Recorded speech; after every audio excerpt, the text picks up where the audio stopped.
Alumnos, buenas noches. Pueden comunicar a sus compañeros que ya se vayan entrando para que a las 9 en punto empecemos, porque el doctor Carrasco en la mañana me dijo que terminado el seminario haga una de las clases que me tocaría para el martes. Entonces va a depender pues de que si empezamos a la hora para no estar quedándonos hasta muy tarde, ¿ya? Así que vean pues de llamarlos ya para que vayan entrando. Sí, doctora, ya le comuniqué a mis compañeros.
Ok, alumnos, empezamos.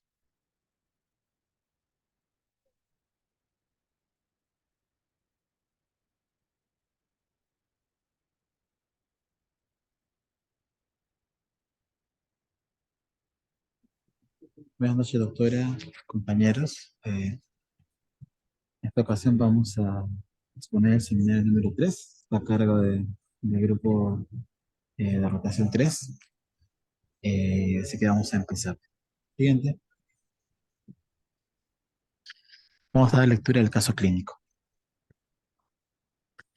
Nos relata un niño de 3 años que ingresa al servicio de urgencias con gingivorragia abundante como consecuencia de una caída con traumatismo en la boca y rotura del frenillo del labio superior.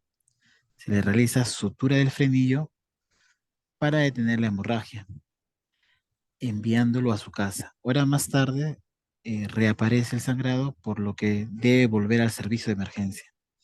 Desde que el niño comenzó a dar sus primeros pasos, ha presentado hematomas frente a traumatismos leves y epistaxis a repetición desde los 2 años. En la familia, especialmente en el padre, la abuela y tía, por línea paterna se registran antecedentes hemorragíparos. Siguiente, por favor. El examen físico nos dice que en la piel se evidencia palidez, no petequias. En la boca se encuentra herida sangrante en el frenillo del labio superior, en la que se ha aplicado 3 puntos de sutura. En los miembros se puede ver hematomas menores en las extremidades inferiores. Y el abdomen está blando y depresible, no se evidencian visceromegalias y no se han palpado ganglios. Siguiente.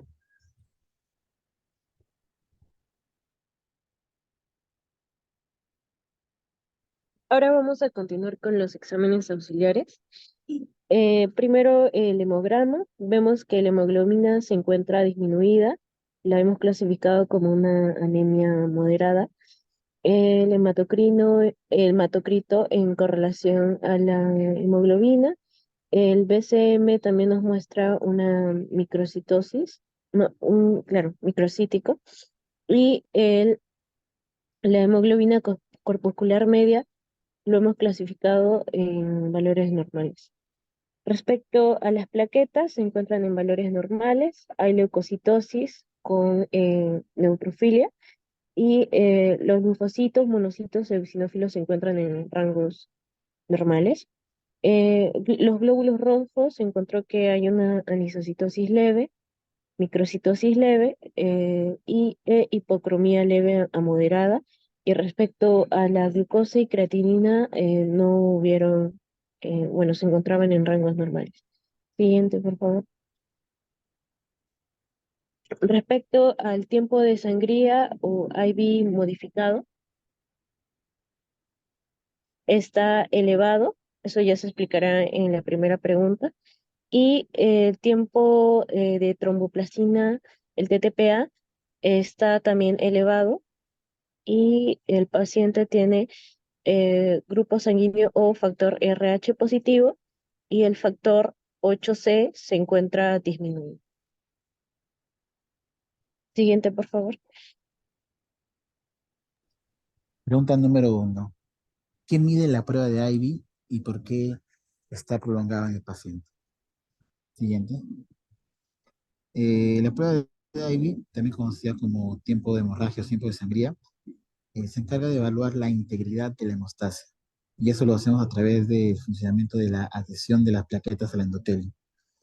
Entonces, esta prueba se encarga de ver si la adhesión plaquetaria al endotelio se encuentra íntegra, o sea, nos representa una hemostasia adecuada. ¿Cuál es el procedimiento para hacerlo? Encontramos aquí que se usa el esfingomanómetro. Este se infla alrededor del brazo, como podemos ver en la imagen. Se hace pequeñas incisiones en la parte inferior del brazo y el esfingomanómetro se va a desinflar inmediatamente. Y se toca con papel secante las incisiones cada 30 segundos hasta que el sangrado se detiene y se registra el tiempo. Y generalmente, para que este valor se considere normal, debe encontrarse aproximadamente entre 2 a 8 minutos. ¿Qué, eh, qué, qué ¿qué patologías o qué desórdenes podrían hacer que se encuentre prolongado o alterado este tiempo de sangría? Vemos que pueden ser los desórdenes de hemostasia primaria, también cuando el paciente cursa con un recuento bajo plaquetario, y también puede, en este caso, cuando se encuentra alterado este tiempo de sangría, se encuentra prolongado, pero se cuenta con un número de plaquetas dentro de recuento normal, eso podría sugerir algunas patologías hematológicas como son el síndrome de von Willebrand o también una disfilogenia severa. Que eso se va a ir viendo en los diferenciales más adelante. Siguiente, por favor.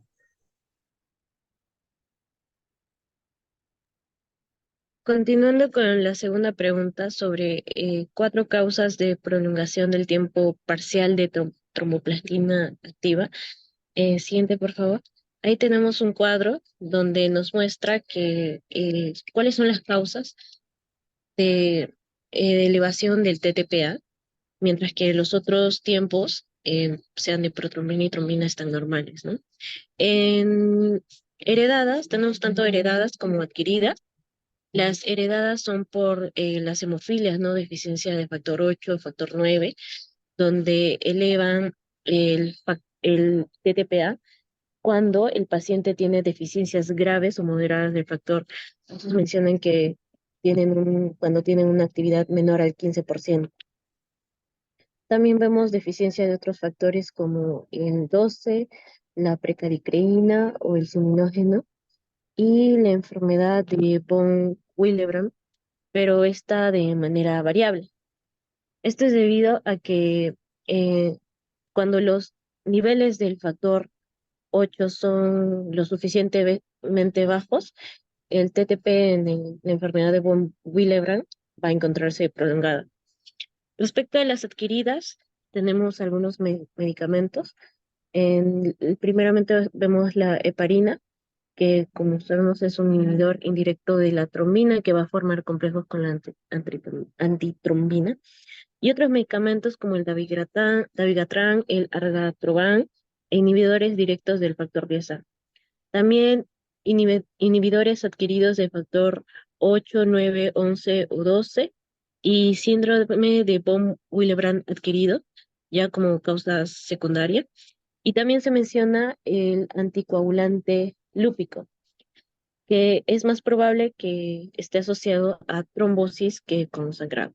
Y según algunos estudios que se estuvieron realizando en niños, em, tuvieron TTPA prolongada en las pruebas preoperatorias y un 71% de estos pacientes tenían anticoagulante lúpico. Así que eso también es una causa de prolongación del TTP. Siguiente, por favor.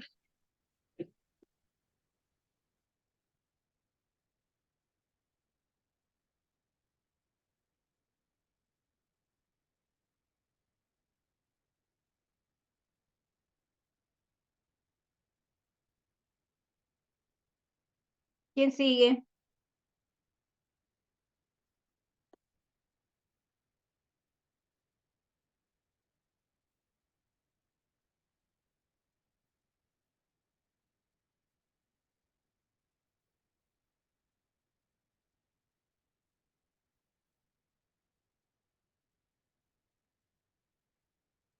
¿Están hablando? Porque no les escucho.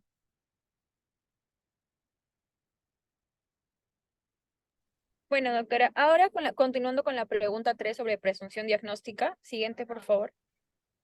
Bueno, nosotros hemos llegado a dos diagnósticos presuntivos, siendo el primero hemofilia y el segundo una enfermedad de von Willebrand. Centrándonos en la enfermedad de hemofilia, nos hemos centrado en que, por ejemplo, los síntomas que presentaban el paciente, el varón de 3 años, era hematomas, la gingivorragia y la palidez. A esto se le puede sumar que tiene familiares de primera línea y segunda línea, como ya se mencionó en el relato cronológico, el padre, la abuela y la tía, y bueno, que son hemorragíparos. Y además a esto se le suma los exámenes de laboratorio que presentaban una hemoglobina de 9.2, el TTPA de 50 segundos cuando sus valores normales van entre 30 y 40, el tiempo de sangría que lo explicó mi compañero, que en este caso está aumentado, ya que está en 22 minutos, un factor 9 de 130% y un factor 8 de 23%. Como sabemos, o bueno, he colocado un mapa en el cual dividen la hemofilia en dos tipos, el tipo A y el tipo B. El tipo A va a corresponder a lo que es hemorrágico, a una enfermedad hemorrágica congénita y sobre todo hereditaria, y se trata sobre un déficit del factor 8. Y esto se debe a una inversión de secuencia de ADN en intrón del gen del factor 8. Y el tipo B se debe a una mutación en el cromosoma 10 y es por un déficit del factor 9. Hay una delección parcial o completa del gen del factor 9. Siguiente, por favor. Bueno, nuestra sospecha se debe a la prolongación del APPT y nuestro diagnóstico se basa en una determinación del nivel del factor 8 y 9. La hemofilia se ha clasificado en leve, moderada y severa. Y, por ejemplo, leve en la actividad residual del factor es de un 5 a 40% y su presentación clínica es con sangrado, postraumático y postquirúrgico. Y su edad suele ser mayor a 5 años o adultos jóvenes. Y bueno, el riesgo de desarrollo de inhibidores es escaso, al igual que el riesgo de artropatía hemofílica. En el caso de ser moderado, una actividad residual del factor del 1 a 5%, su presentación clínica suele ser una historia familiar con sangrado neonatal, que es lo menos frecuente, sangrado asociado a vacunación, sangrado por mucosas y sangrado articular, y la edad de inicio suele ser el nacimiento hasta los 10 años. Y su riesgo de desarrollar inhibidores es del 1 al 2% y de artropatía hemofílica es común sin profilaxis. Y en el caso de ser severa, la actividad residual del factor es menor a 1%. Y en este caso también se produce por historia familiar, sangrado neonatal en caso de circuncisión, sangrado asociado a vacunación, a hematomas en menores de 1 año, sangrado por mucosa, sangrado articular, y pueden presentarse sobre todo en el nacimiento hasta los 3 años, como en todo caso sería nuestro paciente. Riesgo de desarrollo de inhibidores en un 25% hemofilia A y un 5% en hemofilia B. Y el riesgo de artropatía hemofílica es ocurrencia universal sin profilaxis, ¿no? Y también quería agregar que, por ejemplo, en los neonatos se suelen producir lo que son hematomas musculares, sobre todo en los sitios en los que se les ha administrado vacunas. Y bueno, en el caso de los niños, el inicio de la deambulación, sobre todo cuando empiezan a gatear, puede originar también hematomas en glúteos subcutáneos, en piernas, hemartrosis y en tobillos o rodillas. Siguiente, por favor. Bueno, hablando sobre su localización y frecuencia, la hemartrosis con el signo de bisagra positivo se presenta en los pacientes en un 70-80%. El vasto externo y el sartorio en un 10 a 20%, el sistema nervioso central menor al 5% y problemas gastrointestinales de un 5 a 10%. También buscamos la epidemiología de la hemofilia y se estima que en nuestro Perú, en nuestro país, el 85% suele presentar hemofilia de tipo A y solo el 15% hemofilia B. Siguiente, por favor. Bueno, nuestra sospecha principal es el factor de von Willebrand, específicamente de tipo 1. Alumna, antes de eso, ¿por qué no sería hemofilia A el paciente?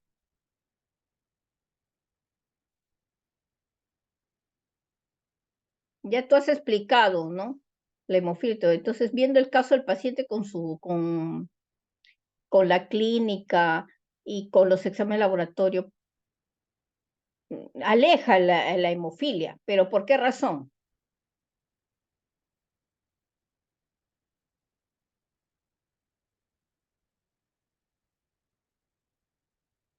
Si vas a ver la historia del niño. ¿Alguno del grupo que le ayude a su compañera? Porque ella ha explicado, claro, puede ser una hemofilia, dice, ¿no? Pero hay algunas características en la historia y después en los exámenes de laboratorio que alejan hemofilia. ¿Por qué razón?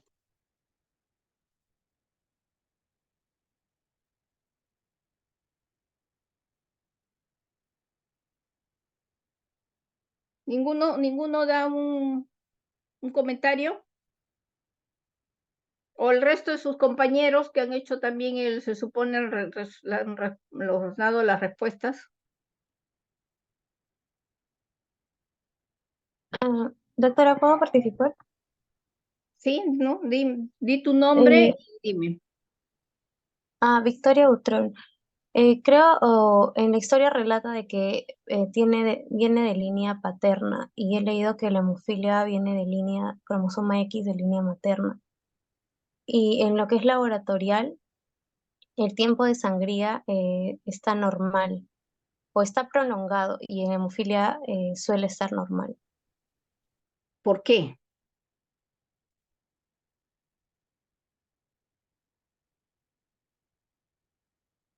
Entonces, su compañera está en lo cierto.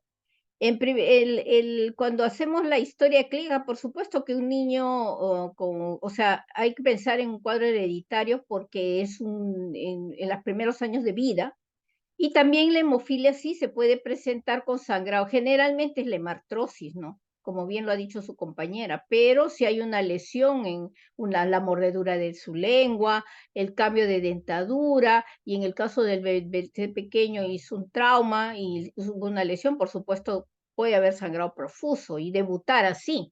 Puede haber hemorragia intracerebral si es que el parto fue muy traumático, ¿no? Pero no es lo habitual, ¿no? Si es un niño bien cuidado, en la hemofilia se va a presentar cuando empieza a gatear o a caminar, es más o menos al año y medio, 2 años, ¿no?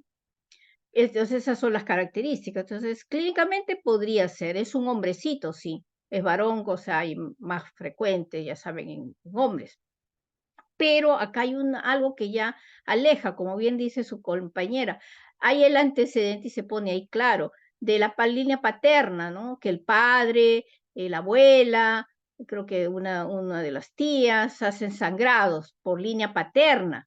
Entonces, si yo sospecho que el padre viene por la herencia del padre, el padre si tendría que ser el padre con hemofilia, y ustedes van a ver la herencia, cuando el padre es hemofílico, los hijos varones salen sanos, porque el cromosoma X, no lo el varón va a heredar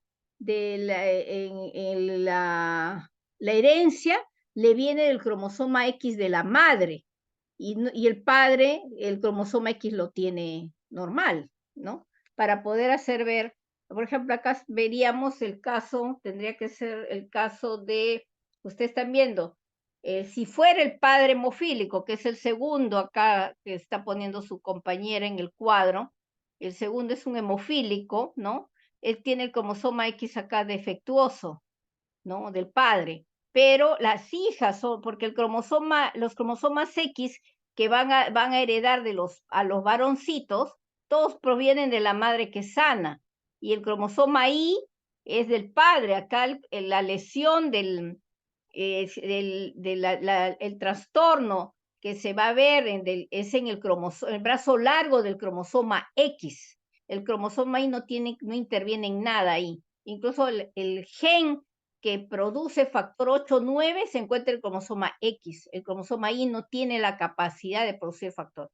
Entonces están viendo que los varoncitos de un padre hemofílico, si fuera esta, acá hemos hablado, la herencia paterna que está sangrando, que los antecedentes del padre y todo, si fuera el padre, entonces no podría ser, porque aquí los hombres son sanos. Entonces, si yo estoy viendo a un niño que está, si sospecho de un niño con hemofilia, la línea materna es la madre, es la portadora.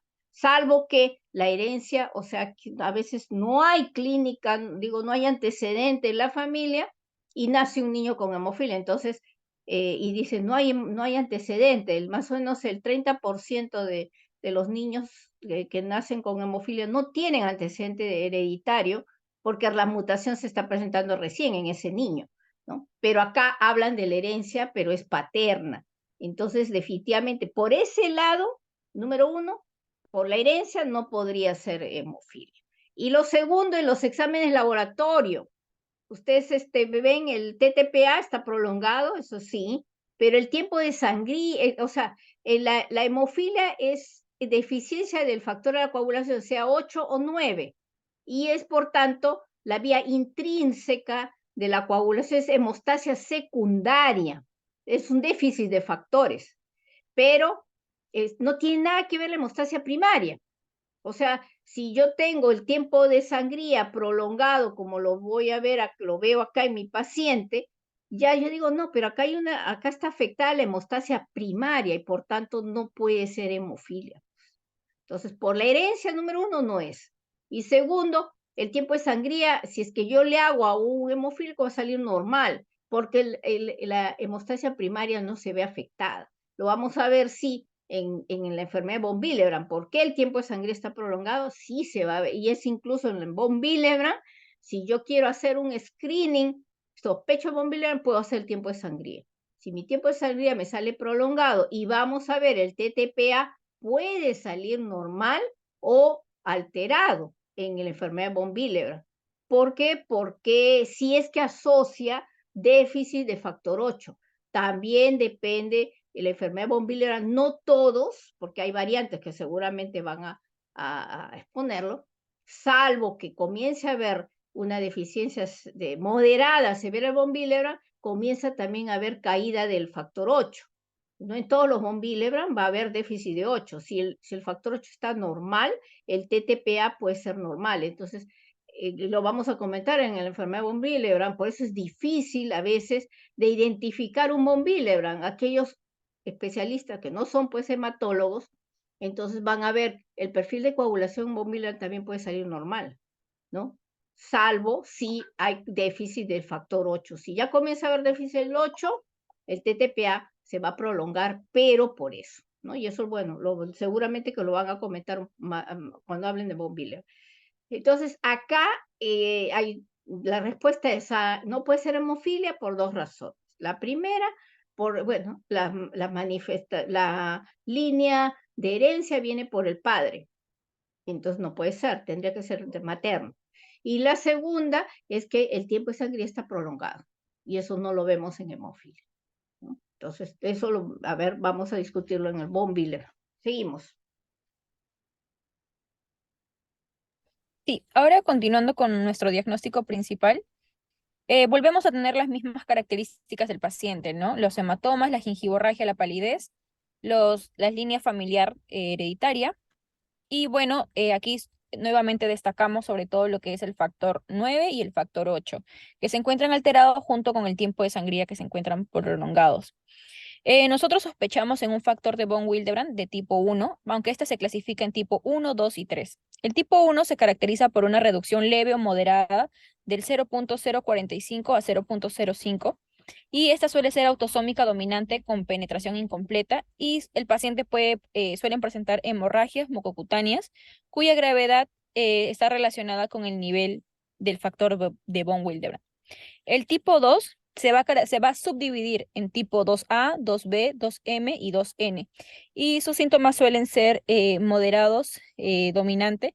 Y bueno, el tipo 3 de 1 a 3 millones consanguíneos frecuentes y suele ser menores y suelen ser asintomáticos con pacientes AR.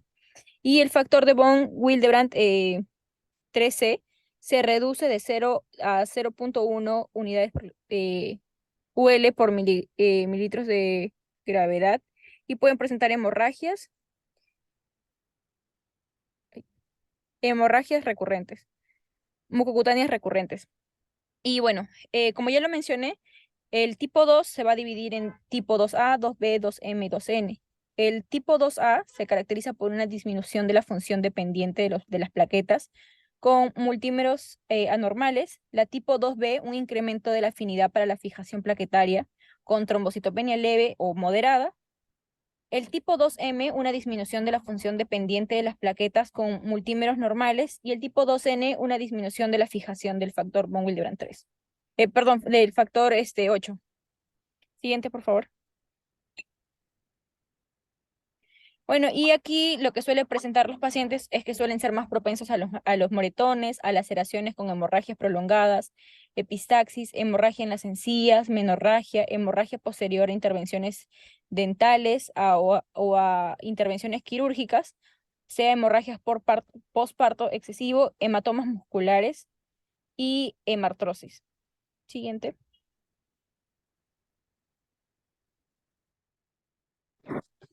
Continuando con el cuarto punto, que es acerca de las pruebas que solicitaríamos para aclarar el diagnóstico. Bueno, ya se mencionó el tema de la prueba de IBI, solamente esto se menciona complementariamente. Bueno, el tema del descarte también para los puntos de trombocitopenias, trombopatías, trombostenia, etcétera, ¿no? Pero ya se mencionó anteriormente. Siguiente punto, por favor.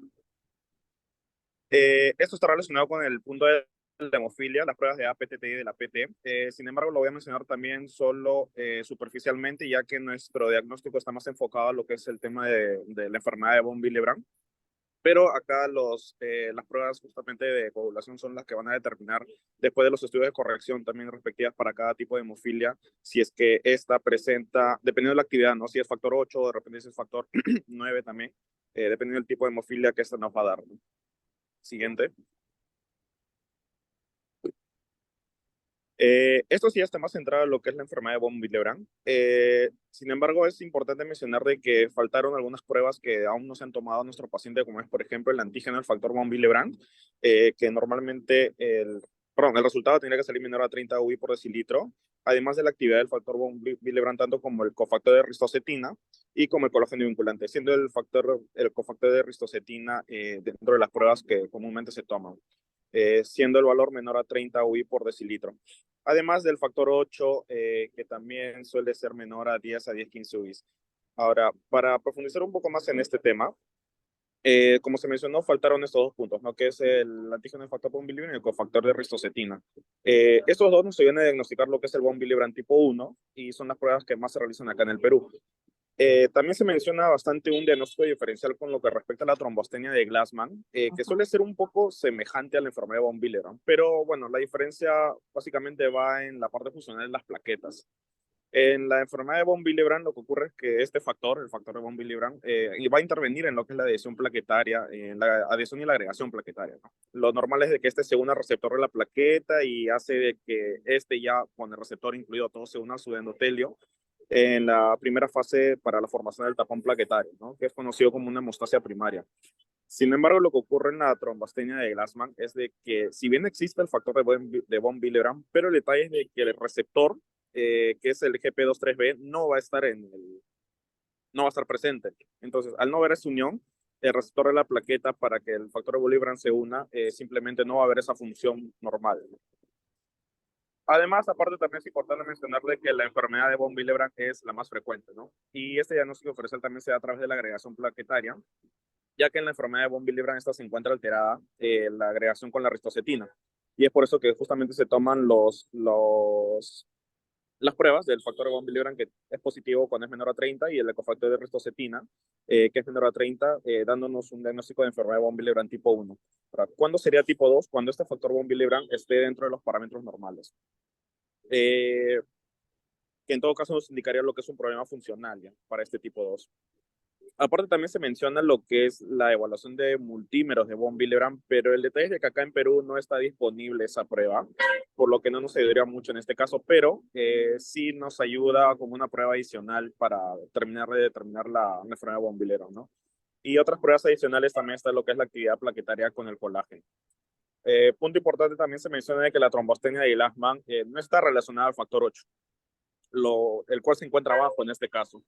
Pero este factor 8 sí nos estará relacionando un poco a lo que es la enfermedad de von Willebrand tipo 1 sobre todo.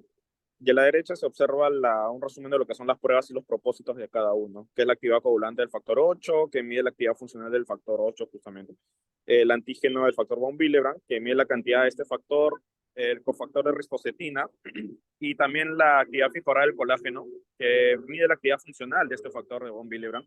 Los multímeros del factor de von Willebrand que había mencionado también, que nos ofrece una visualización de que también se multimeriza, o sea, las uniones que se dan en cadenas, el monómero del factor von Willebrand, y finalmente lo que es la agregación plaquetaria que va a estar inducida por la ristocetina, ¿no? Por sus siglas el RIPAN en este caso, ¿no? Que nos va a medir la sensibilidad a la ristocetina en el factor de von Willebrand. Siguiente. Esto es una especie de organigrama, como de algoritmo para lo que es el diagnóstico de la tipificación sobre todo, ¿no? Y los hallazgos de los factores de von Willebrand, ¿no? Todo comienza siempre con lo que es la evaluación clínica. Se evalúa lo que son antecedentes personales, familiares, incluso de problemas de sangrado, en este caso mucocutáneos, el que se ha mencionado. Cuando este suele ser positivo, se continúa con lo que son las pruebas de laboratorio, se hace el screening con recuento plaquetario, el TTPA, TP, el tiempo de sangría, ¿no? Y además se evalúan otras alteraciones que están relacionadas. En caso de que esta evaluación clínica sea negativa, pues simplemente se descarta el tema de la enfermedad mencionada. Ahora, con esta prueba de laboratorio, en caso existe una sospecha fuerte, ya se toman lo que son las pruebas del factor 8, el antígeno del factor de von Willebrand y el cofactor de ristocetina. Si es que estos valores salen anormales, se confirman los hallazgos con pruebas complementarias para terminar además de tipificar lo que sería el tipo de la enfermedad de von Willebrand. Pero en caso de este salga normal, se sugiere que se realice una reevaluación para poder continuar con las pruebas. Siguiente. Y finalmente, este es un cuadro donde se mencionan los tipos de enfermedad de von Willebrand.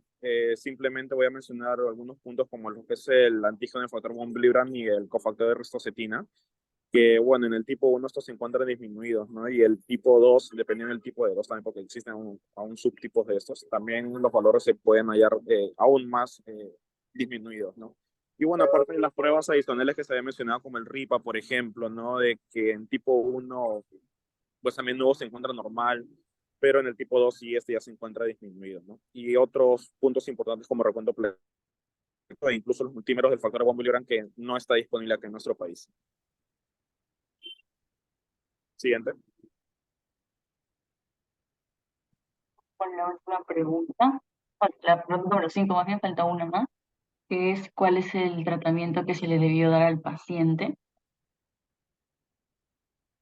Eh, bueno, revisando la diversa bibliografía que hay junto a mis compañeros, hemos encontrado que las principales líneas que se le debería haber dado al paciente es concentrados del factor de von Willebrand o el factor 8, en caso de que no haya ninguno de estos dos, la desmopresina, o incluso podríamos usar el factor 8 junto al factor de von Willebrand y finalmente los agentes antifibrinolíticos, que suele añadirse al esquema del factor 8, la desmopresina. Entonces ahora voy a hablar un poquito acerca de cada uno de ellos.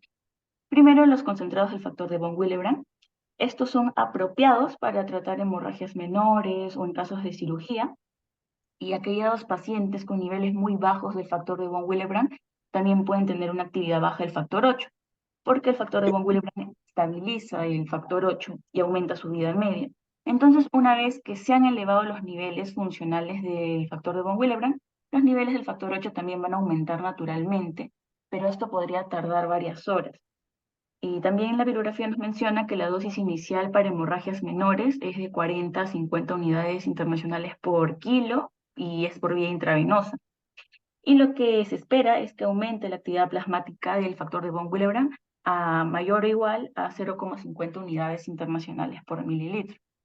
También mencionan que se pueden administrar dosis posteriores de aproximadamente la mitad de la dosis inicial, cada 2 a 24 horas, para mantener así los niveles de la actividad del factor de von Willebrand mayores a 0,30 unidades internacionales por mililitro, y se va midiendo la actividad del factor de von Willebrand en plasma. Y en aquellos pacientes que tengan una eliminación rápida, podrían requerir dosis más altas o más frecuentes, ¿no? Eso ya lo analizará el hematólogo. Y la duración del tratamiento se debe individualizar teniendo en cuenta el fenotipo hemorrágico del paciente y el procedimiento que se le vaya a hacer. Luego tenemos el factor 8, que el objetivo de dárselo al paciente es que el objetivo es un nivel de actividad del factor 8 que este sea más de 0,50 unidades internacionales por mililitro. Hay presencia de factor 8 en concentrados del factor von Willebrand derivados de plasma. Estos concentrados del factor de von Willebrand contienen el factor 8 también, entonces no se va a requerir una fuente separada del factor 8. En procedimientos de urgencia o sangrados, se debe administrar tanto el factor de von Willebrand como el factor 8 y se deben verificar los niveles.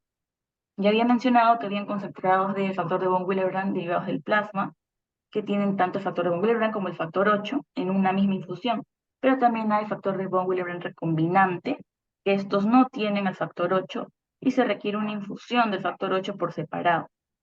y mencionan que una dosis típica del factor 8 es de 50 unidades internacionales por kilo y también es mediante infusión intravenosa. Y también menciona finalmente que no se necesita una dosis única de factor 8, ya que el factor 8 endógeno será estabilizado por el factor de von Willebrand. De acuerdo a la desmopresina, esta es apropiada para tratar hemorragias menores y también para procedimientos quirúrgicos menores en pacientes mayores de 2 años con enfermedad de von Willebrand, típicamente en aquellos que tengan la tipo 1 de leve a moderada y algunos que tengan la tipo 2 y que previamente ya han demostrado una respuesta adecuada a la desmopresina, porque antes de administrarla se realiza una prueba. Y esta respuesta a la desmopresina requiere un aumento de al menos 2 veces más el nivel de actividad inicial del factor de von Willebrand y un aumento sostenido de los niveles de actividad del factor de von Willebrand y del factor 8. Y que este sea mayor de 0,50 unidades internacionales por mililitro durante al menos 4 horas. Y bueno, acá están las contraindicaciones también que nos mencionan, que no se utilicen niños menores de 2 años debido a los efectos secundarios que pueda presentar en este grupo de edad. También en la bibliografía mencionaron en individuos que tengan enfermedad de Willebrand tipo 3, porque no se ha evidenciado respuesta. En individuos con falta de respuesta a un ensayo de desmopresina. Y también en individuos con enfermedades cardiovasculares, ya que hay un mayor riesgo de trombosis. Acá está la dosificación, que puede repetirse una vez al día durante 3 a 5 días. Más allá de los 5 días, la taquifilaxia la vuelve ineficaz. Puede ser por vía intravenosa o subcutánea, aquí están las dosis. O también puede ser por un aerosol nasal, que esta formulación está destinada a la hemostasia, no a la formulación para enuresis, y la concentración es de 0,01%. Y esta va también de acuerdo al peso, menor a 50 kilogramos o mayor o igual a 50 kilogramos. Acá están las dosis. Luego tenemos finalmente ya los agentes antifibrinolíticos, que estos pueden ser el ácido aminocaproico o el ácido tranexámico. Estos promueven la estabilidad del tapón hemostático al reducir la fibrinolisis. Y hay indicaciones y contraindicaciones. Estos se pueden utilizar como complemento de otras terapias o como también como tratamiento independiente según el sitio y la gravedad del sangrado y también el nivel del factor de von Willebrand subyacente del paciente. Y son especialmente eficaces en áreas con actividad fibrinolítica naturalmente alta, como la nariz, la orofaringe o el tracto urogenital. Y rutinariamente se agrega un agente antifibrinolítico a un concentrado del factor de von Willebrand o la desmopresina, y a veces se utiliza solo en personas con sangrado leve. Y esto es particularmente útil, también mencionan, en casos de sangrado menstrual abundante, sangrado posparto, epistaxis y para determinados procedimientos dentales, ginecológicos y otros procedimientos menores. Y acá también nos menciona que puede ser necesaria una reducción de la dosis en pacientes con insuficiencia renal y acá están las dos. Bueno, ahora en relación a qué es la agregación plaquetaria y cómo va a ayudar en el diagnóstico. Bueno, para comenzar, esta bien es una prueba que va de referencia que para diagnosticar trastornos en relación a la función plaquetaria, ¿no? En donde vamos a inducir la función de la plaqueta entre fases que va a depender del insumo que utilicemos, ¿no? Este puede ser colágeno, difosfato de adenosina, epinefrina, ristocetina y ácido araquidónico, ¿no? Eh, ya va a depender de la misma, de la sospecha que tengamos, por ejemplo, trombopatías o tendencias de sangrados, podemos pedir ADP, nefrina, colágeno, ristocetina y ácido araquidónico. En enfermedad de von Willebrand, por ejemplo, vamos a pedir lo que es la ristocetina, hipercoagulabilidad plaquetaria, podemos pedir ADP o epinefrina, entre otros, ¿no? Ya en lo que viene a ser el estudio de la agregometría de esta enfermedad de von Willebrand, se va a emplear ristocetina y agonistas fisiológicos como epinefrina, también ADP, ácido araquidónico y colágeno, ¿no? La agregación es normal con los agonistas fisiológicos, pero por otro lado, a causa de las alteraciones del factor de von Willebrand, La ristocetina no induce agregación, excepto en el tipo 2N, ¿no? En el que ya acá la agregación inducida por ristocetina es normal. Y para su diagnóstico se requiere ensayo de afinidad entre lo que viene a ser el factor de von Willebrand y el factor 8, ¿no?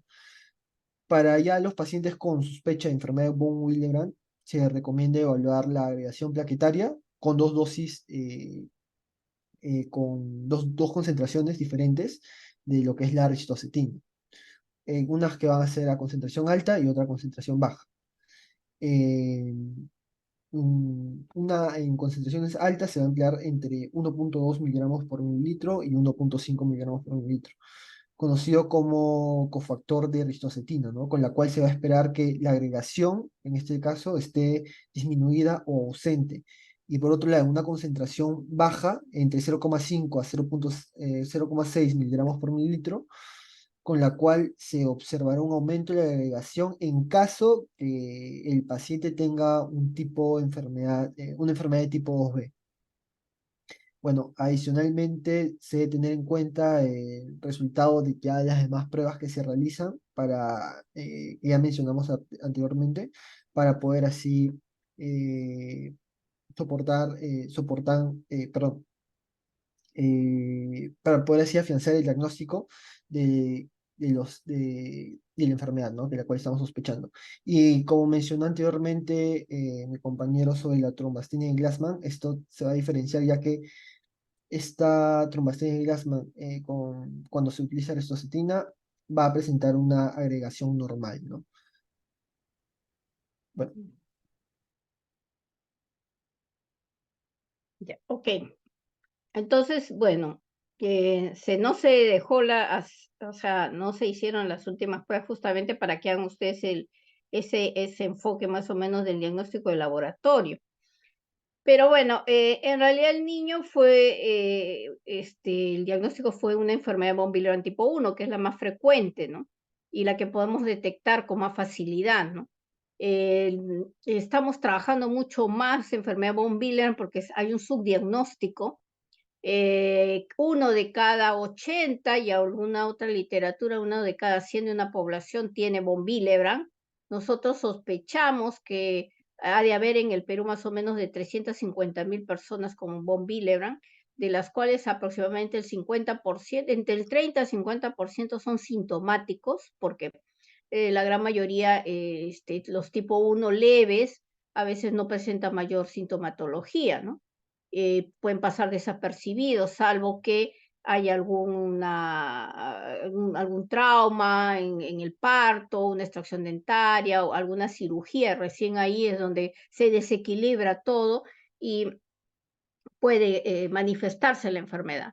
Entonces, en este pequeño, por ejemplo, se diagnosticó tempranamente por el trauma, pero generalmente los von Willebrand, sobre todo los tipo 1, pasan desapercibidos, y sobre todo si son hombres, porque en las mujeres una sospecha clínica son las menstruaciones abundantes. Entonces, a poner alerta en esta clínica del paciente. Nosotros entre el año pasado y este año hemos diagnosticado casi más o menos entre 10 a 12 pacientes con von Willebrand, porque ya lo estamos buscando. Entonces hay mujeres que menstruan abundantemente, y incluso hay que tener mucho cuidado en la historia clínica, porque le preguntan, ¿cómo son sus menstruaciones? Y la paciente dice, normales. ¿Qué es normal para ella, no? Entonces dicen, bueno, yo menstruo 5 días, 7 días, a veces uso los paños, estos más gruesos, sobre todo en la noche, pero toda mi familia es así.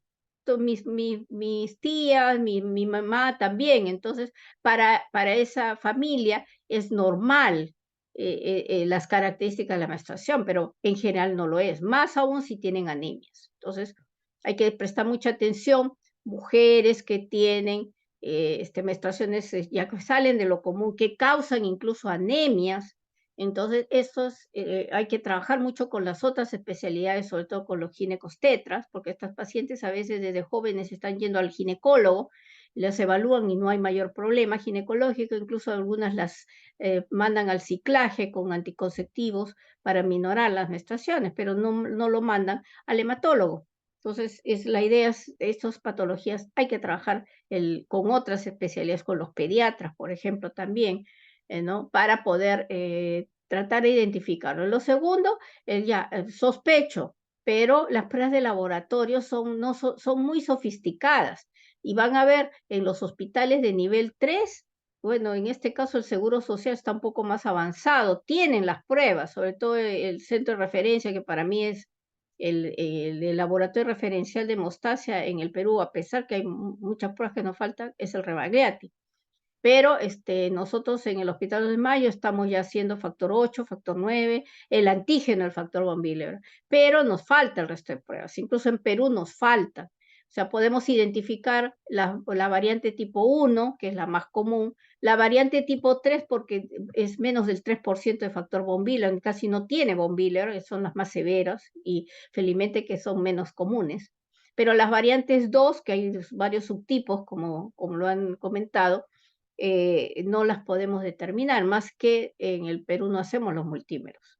Entonces, con las justas hacemos, y que bueno, con la mayoría de pacientes von Willebrand tipo 1 se pueden identificar, que es el antígeno del factor von Willebrand, que está a menos del 30%, el cofactor de ristocetina, que me ayuda a ver funcionabilidad, y me ayuda también a determinar las variantes tipo 2, o sea, hay un coeficiente entre si el cofactor ristocetina lo divido entre el antígeno y me sale menos de 0.6, es probable que sea un tipo 2, por ejemplo, ¿no? Entonces, me tiene que ayudar un poco también a lo que es el tratamiento.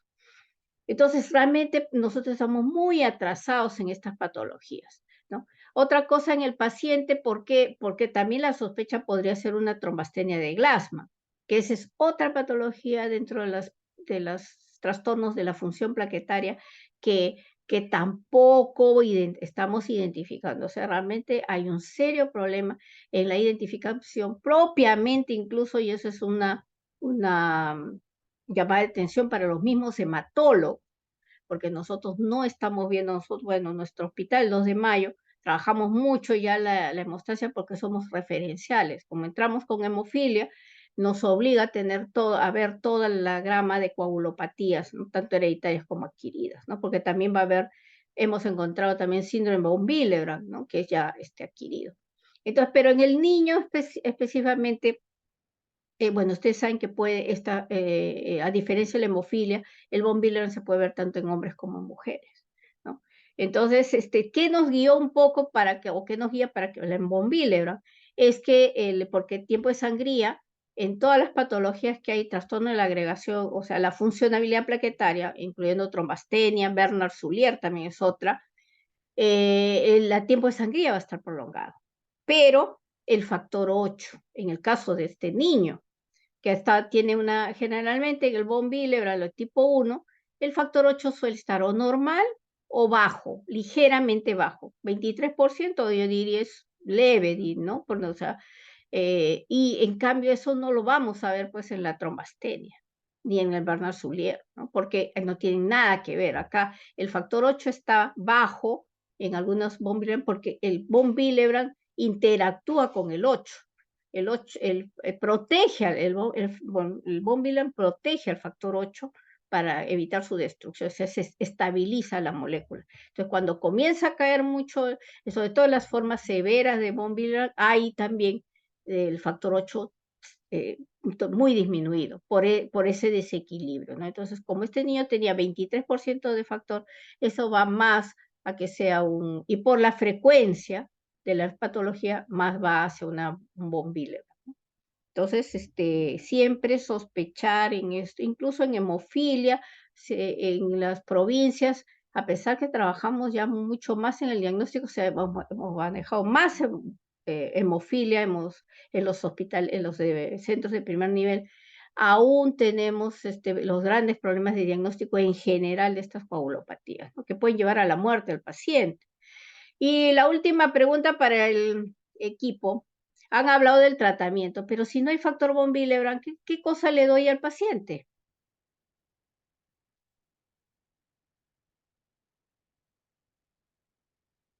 ¿Me escuchan? Entonces, ahí voy a ver, porque el factor von Willebrand solo, que es el Wiley. En el Perú solo hay Wiley, que es propiamente factor von Willebrand y que lamentablemente es más caro que el factor 8 y que lamentablemente no está disponibilidad en los hospitales. Nosotros recién hemos comenzado a comprar Wiley este año y expresamente estamos usando el Wiley para pacientes con los tipo 2 o los tipos, si es que hubiera un tipo 3, que nosotros no, de todo el grupo que pacientes tenemos ya 20 von Willebrand en tratamiento, la mayoría son tipo 1 y tenemos unas 3, 4 que son de tipo 2, que se beneficiarían o se benefician con el factor von Willebrand, porque ahí ya la funcionabilidad está alterada. En los tipo 1, ¿qué yo uso en primer lugar? Si son leves a moderados, usamos la desmopresina, sí la tenemos subcutánea, no la tenemos la tenemos en spray para uso nasal, no la tenemos o sea, para uso endovenoso. Ese es un serio problema, no hay en el mercado peruano la vía endovenosa, porque para los von Willebrand tipo 1, se hace, por supuesto, por eso la prueba de la desmopresina es endovenosa y si responde, esos pacientes usan cuando requieran, porque no necesariamente, más que todo en los periodos menstruales o cuando va a hacerse algún procedimiento, ahí es donde se usa, pero no lo tenemos disponible, lo tenemos en spray y ahí describe, y si es cierto, la dosis terapéutica es de 150, o sea, microgramos por mililitro. Nosotros el spray que tenemos es de 100 microgramos, una dosis menor. Sin embargo, nosotros estamos usando muchísimo la desmopresina, viene del Senares, o sea, se compra, hacen compras, diríamos, centralizadas y están distribuyéndolo en nuestro hospital y están resultando adecuadamente a las tipo 1 para, sobre todo las fases de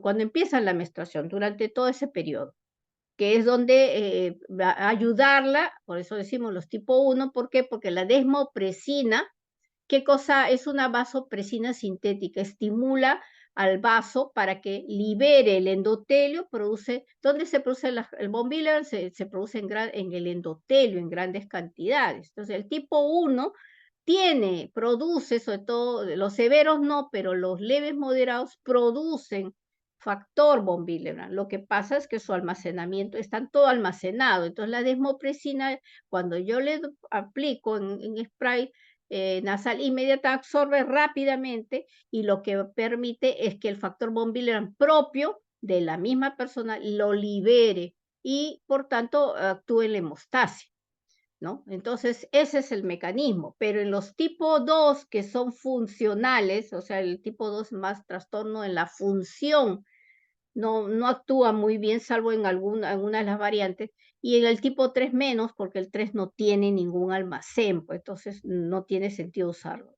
Entonces, en primer lugar, que usamos la desmopresina, porque el tipo 1 es más común. Pero si no tengo, o sea, si estoy en una provincia, y por ejemplo este chiquito, si está en alguna provincia alejada, no voy a tener pues factor von Willebrand, porque solo lo tenemos ciertos centros, incluso ustedes ven en los hospitales el de Minsa, porque de salud probablemente sí tenga, no tengo seguridad, no compran tampoco grandes cantidades, pero dentro del hospital de Minsa, el único hospital que está comprando o ya haciendo compras, aunque pequeñas, de Wiley es el 2 de mayo, que recién hemos empezado este año. Entonces, si este niño vive en Cajamarca o en alguna otra región, entonces, ¿qué cosa le doy? ¿No? Si no tengo nada, ¿no? Ni siquiera van a tener factor 8. Algunos factores 8 tienen también buenas cantidades de factor von Willebrand, entonces se le podría dar. Pero si no tiene nada, no hay en ningún ¿qué cosa le doy? Crío precipitado, y eso es lo que vamos a ver en lo que es creo que me toca a mí de hemoterapia, ahora no sé, ya tengo que ver qué cosa, qué me toca exponerles ahora, creo que no lo tengo en la ponencia. Entonces, el crío precipitado, ¿qué tiene? Es una fracción del plasma. El plasma tiene todos los factores de la coagulación, incluyendo factor von Willebrand, incluye fibrinógeno, pero su volumen es grande, más o menos tiene 250, casi 300 mililitros de plasma. Entonces, para darle a un niño, pues, el volumen es muy alto. Entonces, el crioprecipitado es una fracción, ese plasma que yo he congelado, lo voy a descongelar lentamente y o sea, por eso crío, se dice crío, varía al cambiar la temperatura, una temperatura congela de menos 70, menos 20, menos 30 grados, menos 80 grados, lo dejo descongelar lentamente y va a comenzarse a formar como si, por eso se dice crío, una aglutinación del plasma, y ese es el crío, lo separo, y ese es crío precipitado, tiene buena concentración de factor 8 y factor von Willebrand.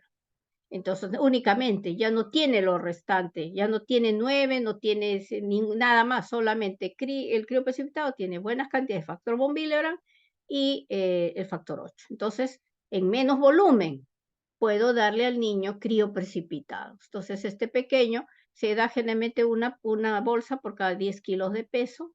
Este pequeño ha de tener, si tiene 2, 3 años, a estar pesando pues 15 kilos más o menos. Se da entre 1 o 2 bolsitas y si es que no tengo otra opción. No tengo desmopresina, porque también ese es otro problema, en las regiones, en las provincias no hay desmopresina, pero crioprecipitados sí pueden producir los bancos de sangre. Entonces hay que siempre estar pendiente de que se puede utilizar esto. Ahora, si ya no hay crioprecipitado, pues hay que darle plasma, 10 mililitros por cada kilo. Entonces se va viendo más o menos cuánto es el volumen que va a requerir. Y se le transfunde, puede ser cada 12 horas, el ácido tranexámico. Si esa es una buena alternativa, nosotros usamos muchísimo el tranexámico, pero yo estoy siempre pensando en las regiones, en las provincias. Tampoco es probable que tengan, ¿no? Entonces, hay tratamientos que recién se están empezando en nuestro país. Estamos tratando de mejorar los diagnósticos. Nosotros vamos a empezar ya un protocolo con una entidad eh, internacional, con un hospital de Miami, para poder hacer un estudio en una población ya de mujeres. Estamos viendo alguna universidad o algún instituto para poder así rastrear. Hay una ficha que ustedes la pueden bajar, que es la ficha BAL, y está en las páginas web y todo, se usa mucho esa ficha, esa ficha nos va a permitir, se entrega a la persona que tiene esos trastornos hemorrágicos en general, y esa ficha me va a servir para hacer un score, y ese score me va a determinar si es que realmente el paciente hay la sospecha de una enfermedad hemorrágica o no, y la siguiente fase es para determinar si es que tiene la sospecha, hacer las pruebas, ¿no? Para acceder a estas pruebas, ¿no? Bueno, bueno, en realidad este caso es muy interesante. Han hecho bien, en realidad les ha faltado un poquito nada más concluir algunas cosas, que claro, es una patología que no es común, no es frecuente, o en general, digamos, para nosotros en general es frecuente, pero no es fácil identificarla. Pero entonces hay que sospechar de esta patología cuando tengan pacientes, hombres o mujeres, con sangrados mucocutáneos. Salvo el tipo 3, donde hay una disminución marcada también del factor 8, podría haber hemartrosis, pero esa es la otra diferencia con la hemofilia, ¿no? La hemofilia, claro, puede haber sangrados, sobre todo en cavidad oral, ¿no? Por la dentadura, ese también, pero la característica, ya saben que la hemofilia es la hemartrosis, el sangrado en la articulación, con la destrucción de la articulación, ¿no? Que eso no lo van a ver ustedes en el von Willebrand, ¿no? No sé, bueno, ¿hay alguna pregunta? Y quiero ver si puedo, voy a tratar de ver si tengo mi ponencia, porque me estaba, a ver un momentito, vamos a ver si la computadora lo tengo, porque estaba pensando que iba a ser otra ponencia.